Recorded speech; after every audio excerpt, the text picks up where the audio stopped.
जिसकी सुबह अच्छी होती है उसका पूरा दिन अच्छा होता है, जिसकी शाम अच्छी होती है उसकी पूरी रात्रि अच्छी होती है। जिसके जीवन में, जिसके आराध्य अच्छे और सच्चे होते हैं, गुरु और प्रभु सच्चे होते हैं, उसका पूरा जीवन अच्छा होता है। वर्तमान भी अच्छा होता है और भविष्य भी अच्छा होता है। वह भी अच्छा और सच्चा जीवन प्राप्त कर लेता है।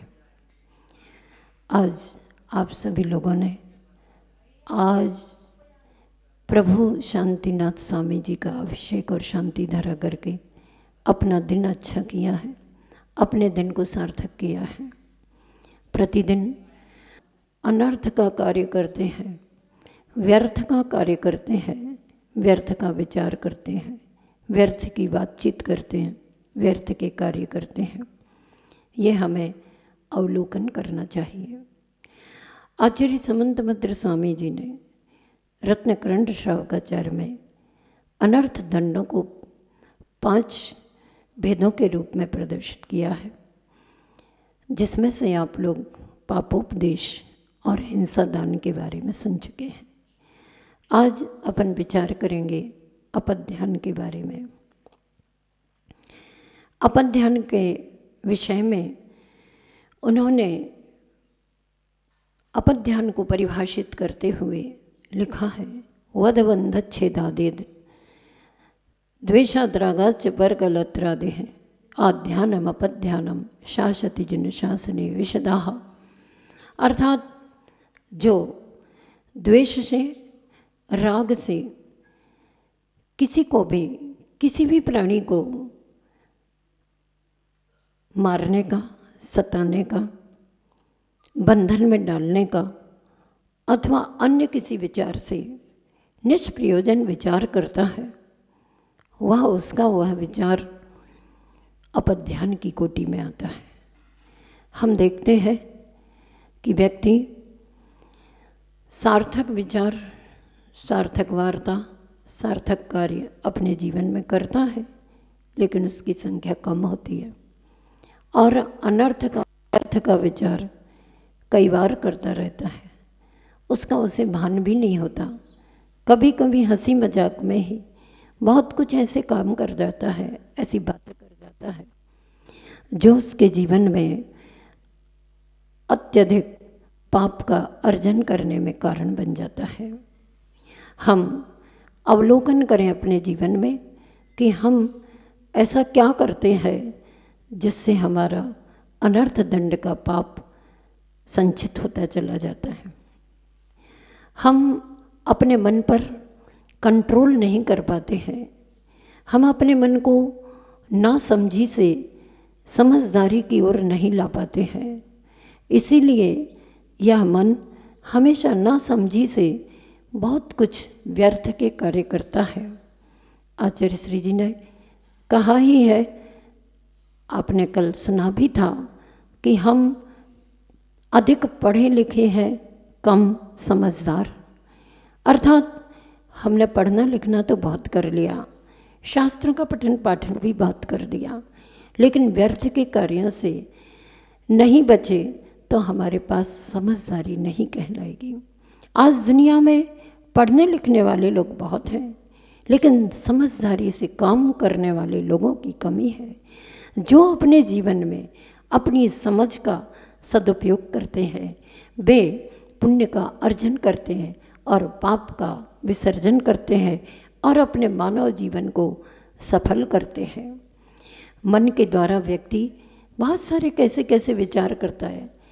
एक बार एक संत जंगली स्थान में बनी हुई एक कुटिया के बाहर बैठ करके भगवान का स्मरण कर रहे थे, साथ ही साथ कुछ प्रभु का गुणगान शब्दों के द्वारा कर रहे थे, भजन कर रहे थे प्रभु का।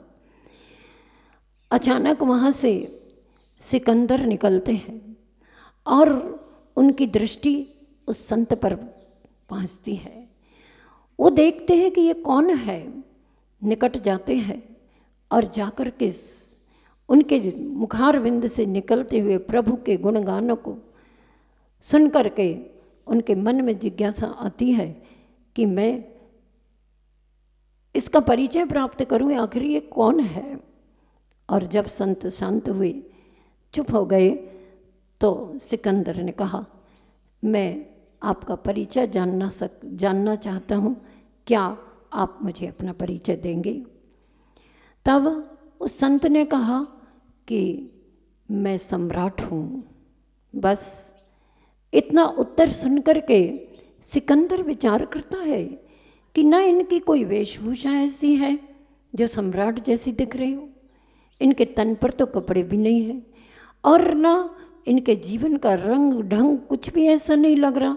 इनके चरणों कोई राजा महाराजा नहीं है, कोई राज सी ठाट बाट नहीं है, वैभव नहीं है, तब फिर ये सम्राट कैसे हुए। प्रश्नायत मन को समाधानशील बनाने के लिए पुनः संत से निवेदन किया कि आप किस तरह के सम्राट हैं, आप कहाँ के सम्राट हैं, सम्राट की कोई वेशभूषा तो नहीं दिख रही है आपकी। फिर से मैं जानना चाहता हूँ कि आप सम्राट हैं तो कहाँ के सम्राट हैं और कैसे सम्राट हैं आप। मैं तो दुनिया पर विजय प्राप्त करके आया हूँ, विश्व विजेता हूँ। तब संत ने कहा, हाँ हाँ, तुम यही समझते हो ना कि मैंने विश्व पर दुनिया पर विजय प्राप्त की है, इसलिए मैं ही विश्व सम्राट हूँ, कोई दूसरा नहीं है। लेकिन ध्यान से सुनो, नीचे देखो, ये जमीन के टुकड़े हैं, इस जमीन के टुकड़े पर तुमने अधिकार किया है, इस जमीन के टुकड़े पर तुमने विजय प्राप्त किया है, इस जमीन के टुकड़े को तुमने अपना आधिपत्य बनाया है।